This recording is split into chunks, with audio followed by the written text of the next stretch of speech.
Hormuz संकट। Iran के एक फैसले से पूरी दुनिया की अर्थव्यवस्था में जैसे भूचाल आ गया है। पर सवाल ये है कि एक जगह का फैसला पूरी दुनिया पर इतना बड़ा असर कैसे डाल सकता है। चलिए इस वैश्विक गतिरोध को करीब से समझते हैं। अच्छा, एक बात पर किसी ने गौर किया है, चाहे होटल का समोसा हो, जलेबी हो या फिर ढाबे का खाना, जो भी चीजें पकाकर बेची जा रही हैं, सब की सब अचानक महंगी हो गई हैं। लेकिन ऐसा हो क्यों रहा है? शायद यकीन न हो, लेकिन इस महंगाई का सीधा कनेक्शन दुनिया के दूसरे कोने में लगे एक बहुत बड़े समुद्री ट्रैफिक जैम से है। जी हाँ, एक ट्रैफिक जैम।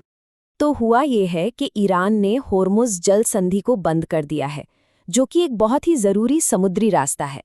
और इसका नतीजा, फारस की खाड़ी में जहाज़ों का एक बहुत बड़ा जाम लग गया है और सब कुछ जैसे थम सा गया है। ये सारे जहाज़ बस इंतज़ार कर रहे हैं ईरान की इजाज़त का। अगर ये बिना इजाज़त आगे बढ़े तो या तो समंदर के नीचे बिछी माइन से उड़ा दिए जाएंगे या फिर उन पर सीधा मिसाइल से हमला हो सकता है। लेकिन आखिर ये हॉर्मुज़ जल संधि इतनी जरूरी क्यों है कि इसके बंद होने भर से पूरी दुनिया में हड़कंप मच जाए? चलिए इसकी अहमियत को जरा समझते हैं। देखिए, समंदर के बीच के पतले रास्ते को जल संधि कहते हैं। अगर वही रास्ता थोड़ा चौड़ा हो तो उसे चैनल कहते हैं। और हॉर्मुज़ ये दुनिया की एक बहुत ही महत्वपूर्ण जल संधि है। ये रास्ता इतना महत्वपूर्ण इसलिए है क्योंकि पूरी दुनिया का लगभग 25 से 30% समुद्री तेल का व्यापार यहीं से होता था। सोचिए, चीन जैसा देश तो अपनी जरूरत का 90% तेल इसी एक रास्ते से मंगाता था। और हाँ, बात सिर्फ तेल के टैंकरों की नहीं है।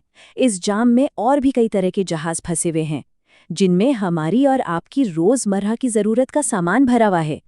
जैसे कि बल्क कैरियर होते हैं, इनमें गेहूं, चावल, सीमेंट जैसा खुला सामान भर दिया जाता है।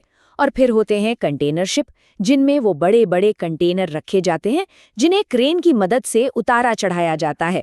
और फिर आते हैं VLCC यानी वेरी लार्ज क्रूड कैरियर। हमारे घरों में जो LPG का सिलेंडर आता है, उसकी गैस इन्हीं जहाज़ों से आती है। और क्योंकि ये जहाज़ अब जाम में फंस गए हैं, इसीलिए गैस सिलेंडर के लिए लंबी लंबी लाइनें लग रही हैं। एक और खास तरह का जहाज है LNG कैरियर। इनमें गाड़ियों में इस्तेमाल होने वाली गैस लाई जाती है। गैस को ठंडा करके लिक्विड बनाया जाता है और इन गोल टैंकों में रखा जाता है। ये इतने विस्फोटक होते हैं कि इन्हें अक्सर किनारे से काफी दूर ही रोका जाता है। अच्छा, ये जो अलग अलग गैस हैं, LPG, CNG, इन सब का सोर्स क्या है? ये सब आखिर आती कहाँ से हैं? चलिए जानते हैं। इन सभी का स्रोत है एक ही, प्राकृतिक गैस या नेचुरल गैस। ये गैस कुदरती तौर पर बनती है, जैसे दलदल में, धान के खेतों में या सड़ने गलने वाली चीज़ों से। अरे, इसे ही तो आम भाषा में गोबर गैस के नाम से भी जाना जाता है। अब इसी एक नेचुरल गैस के 3 अलग अलग रूप हैं। जब इसे दबाकर सिलेंडर में भरते हैं तो ये बन जाती है CNG। जब पाइप से घरों तक पहुंचती है तो कहलाती है PNG। और जब इसे ठंडा करके जहाज़ों से दूसरे देशों में भेजा जाता है तो ये बन जाती है LNG। और यही LNG कैरियर वहां जाम में फंसे हुए हैं। लेकिन मीडिया में सिर्फ एक ही हिस्सा दिखाया जा रहा है, पेट्रोल, डीजल और LPG की कमी। जबकि इस संकट की एक और कहानी भी है, जिस पर किसी का ध्यान ही नहीं जा रहा है। हॉर्मुज़ का ये संकट सिर्फ तेल या गैस का नहीं है। असल में ये संकट खाने पीने की चीज़ों से भी जुड़ा है। असल में महाराष्ट्र, गुजरात और दक्षिण भारत से बहुत सारी सब्जियां और फल मिडल ईस्ट भेजे जाते हैं, और अब वो सब के सब बर्बाद हो रहे हैं। किसानों की मिर्च, अंगूर, फल, सब्जियां सब कुछ सड़ गया है, क्योंकि ये ऐसी चीज़ें हैं जो ज़्यादा जल्दी खराब हो जाती हैं। ये सामान 10 से 15 दिन से ज़्यादा टिकते ही नहीं।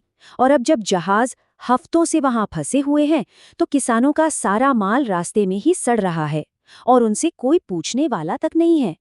ये संकट हमें दिखाता है कि कैसे दुनिया के एक कोने में हुई कोई घटना हमारे किचन से लेकर किसानों के खेतों तक हर चीज को प्रभावित कर सकती है। और ये सोचने पर मजबूर करता है कि आखिर और कौन सी ऐसी अदृश्य कड़ियां हैं जो हम सबकी रोजमर्रा की जिंदगी को कंट्रोल करती